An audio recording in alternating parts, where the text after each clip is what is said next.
I've got a feeling you're going to win this week. Welcome to WatchMojoUK, and today we're counting down our picks for the most hilarious bits on Have I Got News For You. I think it's time for a game of fruitcake or Looney. Before we begin, we publish new content every day, so be sure to subscribe to our channel and ring the bell to get notified about our latest videos. Number 20. Britain's biggest fare dodger. Back in 2014, a story emerged that one man had single-handedly racked up a debt of £43,000 in dodged train fares. Have you seen a ticket inspector on the train? No. Are you this man? He was able to do this because his rural train station didn't have a barrier, and when he got to London, he simply swiped his Oyster card on the way out. All this despite earning over £1 million a year in the square mile. He was so rich that he was able to pay that huge debt immediately. What is an Oyster card? You use them to get onto the chauffeur-driven vehicles, the big red chauffeur-driven vehicles that you see going through London. This episode was recorded before the fare dodger, Paul Burrows, was named. He was made to resign and has since been barred from taking any high-level financial jobs in the city again, though Clarkson had a few things to say about Burrows' punishment. Some angry passengers thought the fare dodger deserved a greater punishment, presumably by being forced to take a replacement bus service. Others were more lenient and thought he should be killed. Number 19. Blessed on Thatcher. Margaret Thatcher did great hurt to the British people, although not as much as all those bombs, eh, Jerry?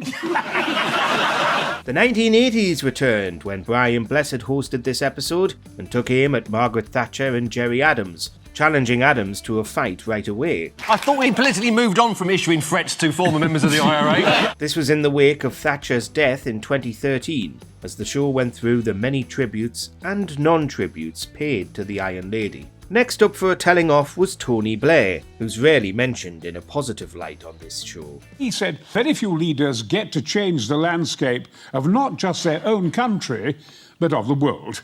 I mean, well, he certainly changed the landscape of Baghdad. And then it was Geoffrey Howe, one of the architects of Thatcher's ultimate departure from number 10, who refused to talk about Maggie on the basis that all that had happened ages ago. And he said, it was a long time ago. Well, yes, that's the idea when someone dies, Geoffrey.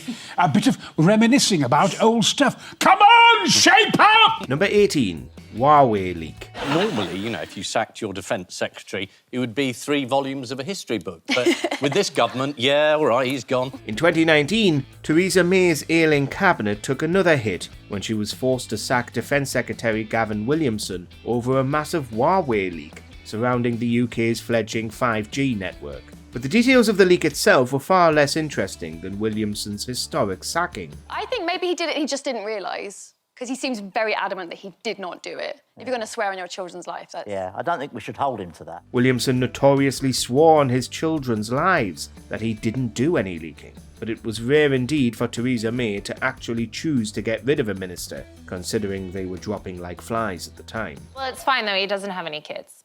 So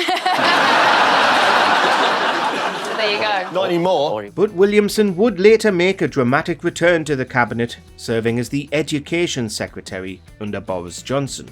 Number 17. The Black Spider. More leaking. In 2015, the existence of these letters from King Charles III, then Prince of Wales, was leaked. He writes letters to various government ministers, saying what he would like to happen about certain issues and things, but we're not allowed to see them because it might affect him when he's king, apparently. Yeah. They were dubbed the Black Spider Memos because of the king's spidery handwriting. This sounds silly, but the scandal was large, since some believed that he was trying to influence government policy on various issues. Well, they're called the Black Spider letters because the handwriting looks like black spiders, but what if he's actually just writing about black spiders and has gone mad? However, that wasn't what the panellists focused on. They were focused on the ridiculous name the memos got, and as Merton points out, it's always surreal to see Ian Hislop wrestle with pop culture. So Prince Charles by day, by night, the Black Spider. Hislop knows a lot about politics, but clearly not as much about Spider-Man, which is what made this so memorable. It's the Black Spider. Oh, you need a theme tune nearly. Yeah, it's got a theme tune. Black Spider. Number 16. the student riots. In 2010, the Lib Dems went into coalition with the Tories after getting a shocking share of the vote. A student was interviewed and said, and I quote, "There's no jobs out there, and now they're asking us to pay £9 grand a year, which if you do 3 years, that's like 21 grand. One of their main policies was that they wouldn't increase tuition fees, but shortly after coming to power, the cap was increased to over £9,000 a year. London saw massive student protests, and Have I Got News For You covered not only the students themselves, but also how disastrous the policy was for the Lib Dems. How does Nick Clegg look at himself in the mirror in the mornings? Just looks at David Cameron and sees the same thing. Attention soon turned to Nick Clegg's lack of integrity. Years later, in 2016, and Clegg himself would host Have I Got News For You, and they let the punches fly. You still speak to David Cameron, Nick? No, anyway, moving on. You still phone him up when you're drunk? Number 15, the Leveson Inquiry. So what's your reading of the situation, Mr. Hislop? Do you know? What? I don't think the government come out very well out of this. In 2011, investigations into the phone hacking scandal were well underway, and of course, this came up on the show. Ian Hislop himself had appeared as a witness at the Leveson Inquiry thanks to his position as editor of Private Eye, and talked at length about how bad Rupert Murdoch looked during his testimony. This is the news that the Leveson Inquiry has finally perked up at long last, and everyone is... finally perked up. There have been some notably excellent witness statements. It came out that the government had seemingly been giving the Murdoch presses free rein to do what they liked, including hacking into the phones of murder victims. Of course, though the government didn't put much store in the inquiry's findings, the panellists did, and attacked the Murdochs nonetheless. Can you remember anything about phone hacking? No. Can you remember how badly all the politicians have behaved? Yeah, bloody well can. Yeah. Number 14, Ratitude.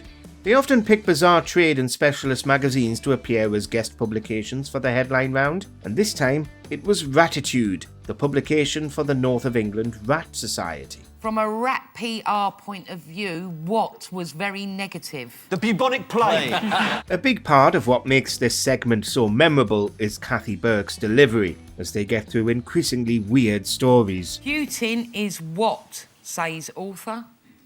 Great bloke and I want to live. Yeah. She also tries to dance around a particular issue involving Vladimir Putin that may or may not put the life of anyone who speculates about it in danger. The biographer is not the first to make this claim. The idea that President Putin is lately has been put forward by a number of recently deceased psychologists.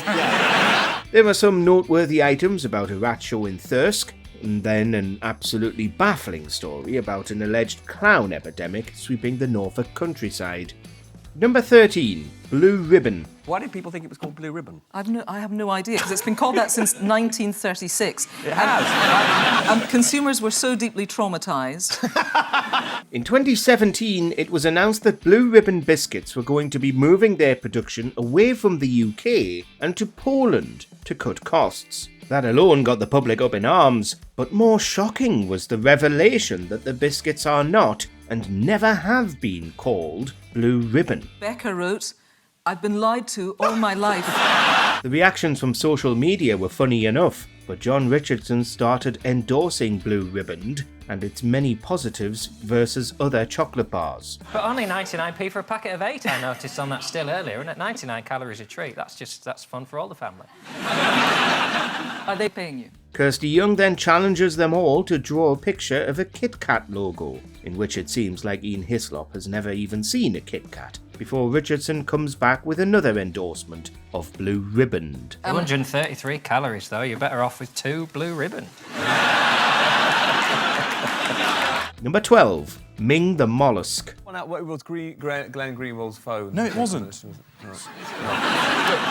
Stop taking over. The odd one out round is always obscure, but Jack Whitehall maybe made it harder for the panellists to get the answers, thanks to his awful miming. They were given 4 options: Ming the Mollusk, Glenn Greenwald's phone, Kato from the Pink Panther, and E. coli. All the others have survived a stint in the freezer, except for Ming the Mollusk, who died. Richard Bacon was first to speculate that the connection was things that can make you ill, but in the end, it turned out that Ming was the odd one out this time. But then Janet Street Porter jumped in with quite an unsettling story of childhood illness. How old were you when you first got colonised by an E. coli bacterium, Janet? Funnily enough, I had amoebic dysentery when I was 7. Things devolved into Whitehall trying to mime a pun every newspaper used as its headline about the Mollusc incident, and nobody understanding it. I've never seen anyone worse at charades than you. No, that is a very good clown mime. We got the clown bit. Number 11. The awful statement. George Osborne announced that it's not as bad as you think. It's worse. The double act of David Cameron and George Osborne were still in charge of the public purse at this time, and the country was deep in austerity politics. When the 2013 autumn statement was revealed, people were horrified at just how bad the outlook was. But we have got growth. We've got the Duchess of Cambridge. She's having growth on our behalf. And she will be a beacon in my life. A beacon of hope. As I see my pension fund I started now worth 3 peanuts and a bauble. Janet Street Porter intervened to paint a more optimistic picture of Britain's future by talking about the Duchess of Cambridge, but it didn't go down well with Susan Calman. You're not going to slowly rot in a shed.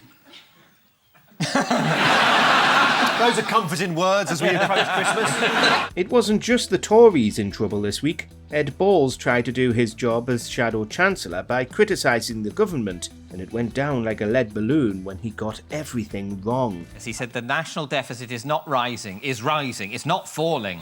Yeah. That was his zinger. Number 10. FIFA.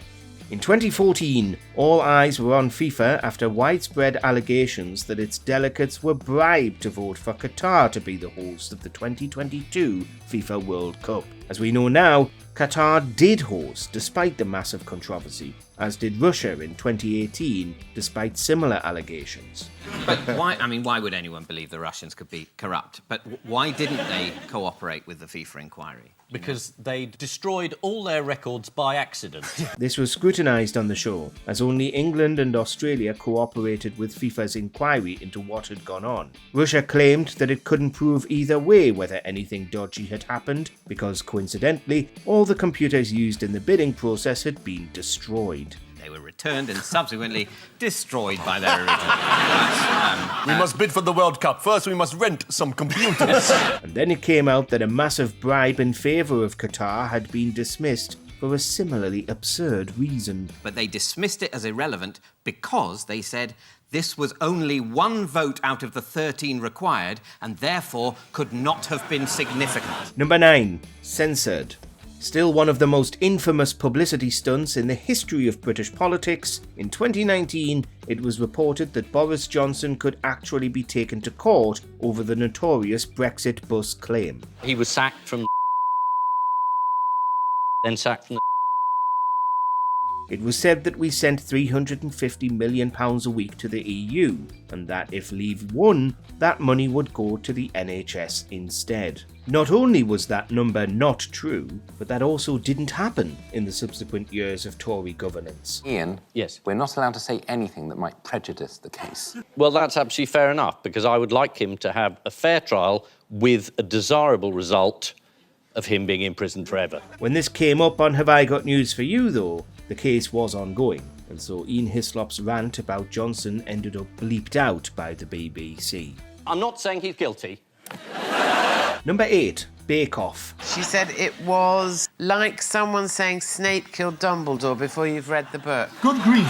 Have you all read Harry Potter? Yeah. Joe Brand was hosting this week when online allegations emerged that somebody had spoiled that year's Bake Off finale. It wasn't Prue Leith this time either, but French chef Raymond Blanc, who went on a tirade online about how outraged he was that Ruby Tandoor had won. This is what he tweeted. The Great British Bake Off, not much skills, female tears, and a winner so thin who makes me doubt her love for great cooking, baking. Tandoor had been criticised throughout the series for supposedly being too thin to be a credible baker. It then turned out that Blanc was wrong, and Tandoor wasn't even the winner. Frances Quinn was. Meanwhile, Tando herself hit out at the people saying she should put on some weight, to which Joe Brand had an excellent response. She complained, saying, if I see one more person use the pun doe-eyed, I will personally go to their house and force-feed them an entire Charlotte Royale.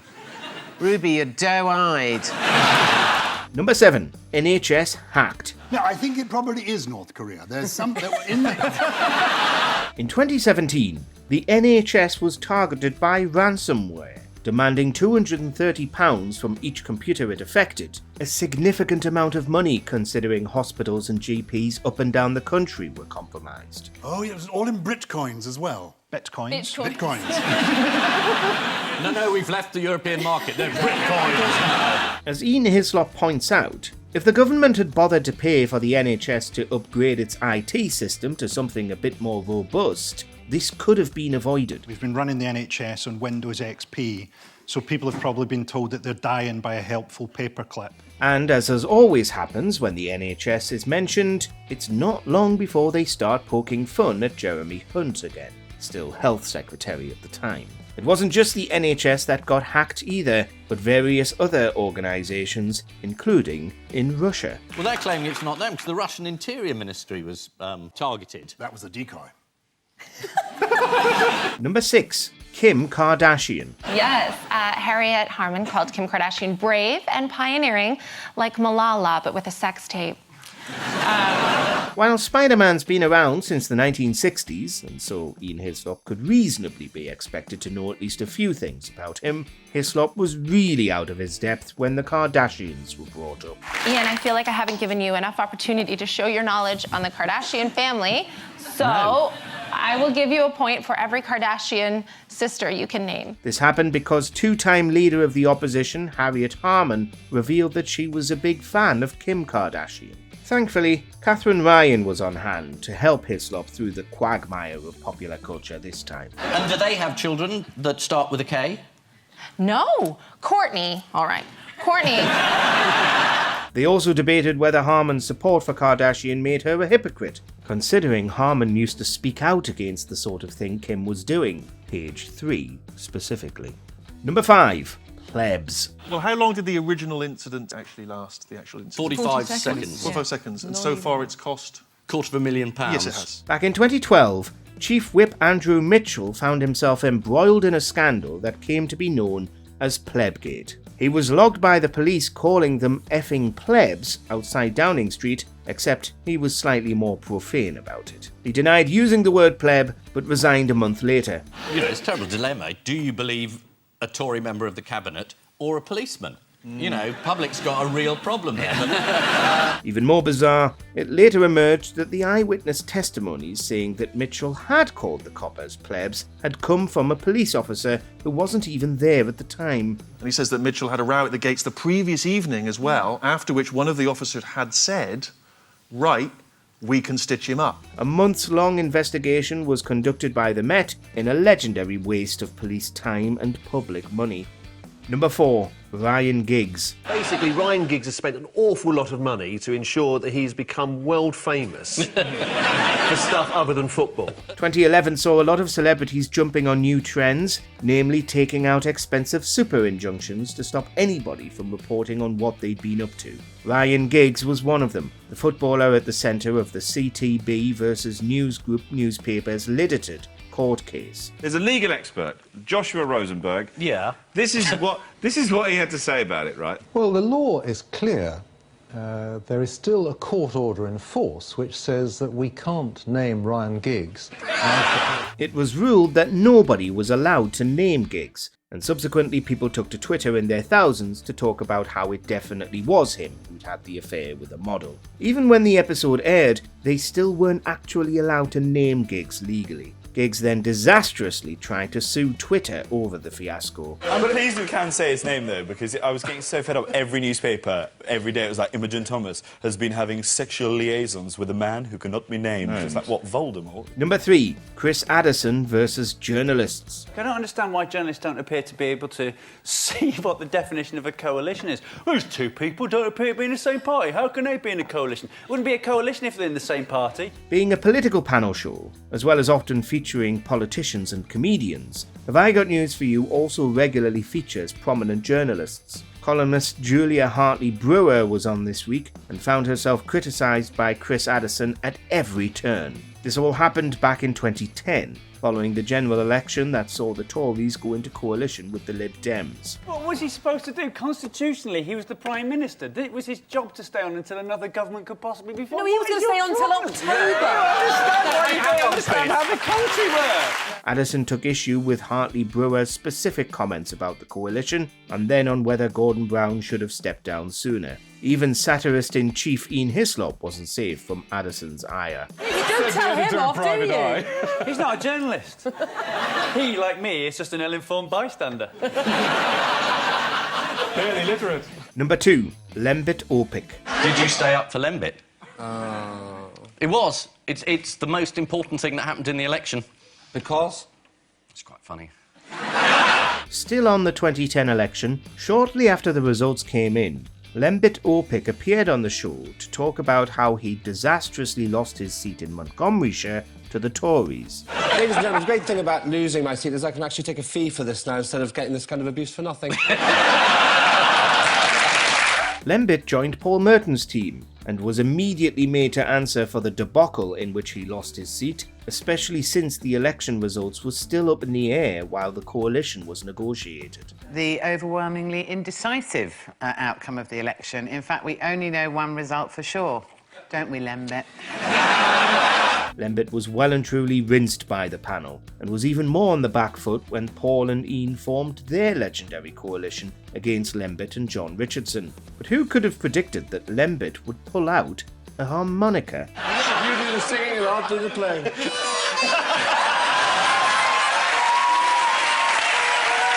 Number 1. Fruitcake or Looney? With Nigel Farage on the panel this time, UKIP was in the firing line slightly more than usual.